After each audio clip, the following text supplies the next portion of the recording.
Bora lá, Solero. Eu queria trazer uma informação quentinha. E vocês estão de prova aqui que eu saí há pouco pra atender um telefone e era exatamente sobre uma informação de bastidor no Corinthians. Zerou a dívida. Também não. Pelo contrário. Zerou, se for no sentido de colocou mais zeros, aí pode ser.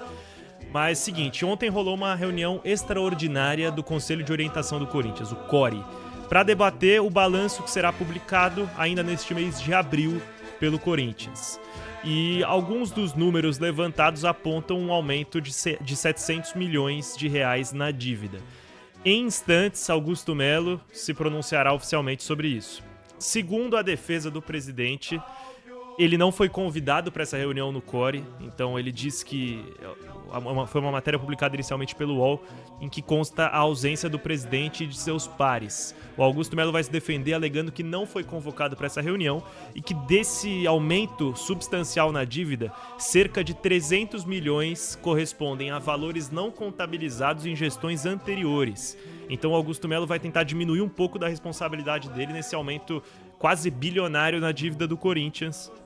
Além de citar também que não esteve presente na reunião do CORE por não ter sido convocado pelo órgão. Aí uma pergunta importante. O CORE tem a obrigação de convocá-lo, segundo o estatuto? Não sei se você vai saber responder isso agora. Não. Isso, de acordo com cada estatuto, Porque cada clube tem o seu. Mas... se tratou de uma reunião extraordinária. Nas reuniões ordinárias ele teria que estar convocado, que são aquelas trimestrais. A extraordinária parte do próprio CORE. A convocação, como representante da diretoria, apenas o Vinícius Manfred, que é superintendente de marketing do Corinthians, para dar explicações. Além dele, o diretor da Neoquímica Arena, esqueci o nome dele agora, já eu trago certinho. Então,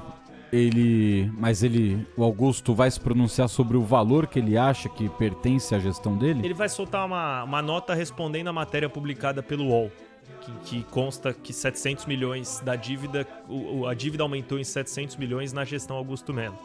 Ele vai alegar que quase metade desse valor, corresponde a outras gestões que não então ele assume pelo menos 300 na conta dele. Pelo menos 300, sim, e também rebater a parte da matéria que cita que ele não esteve presente. Então ele assume que são quase 10 milhões por mês em dívida que ele está deixando. Você está colocando 300 na conta dele. Não, o valor é muito significativo. Sim, a última atualização cada que a gente mês tem... se deixar 10 no preju... A última atualização que a gente tem da dívida do Corinthians é de 2 semanas atrás, no documento enviado pelo clube ao Tribunal de Justiça quanto ao RCE, que é a centralização das execuções. O Corinthians alegou ter 2,4 bilhões em dívidas. Então... vai chegar a 3 bi, certo?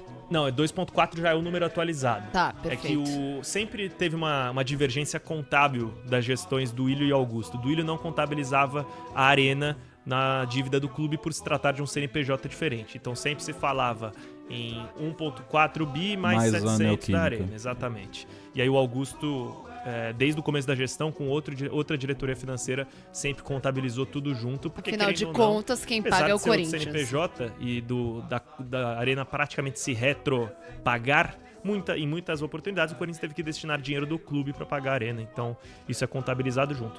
Pela lei, o balanço do Corinthians tem que ser publicado ainda neste mês de abril.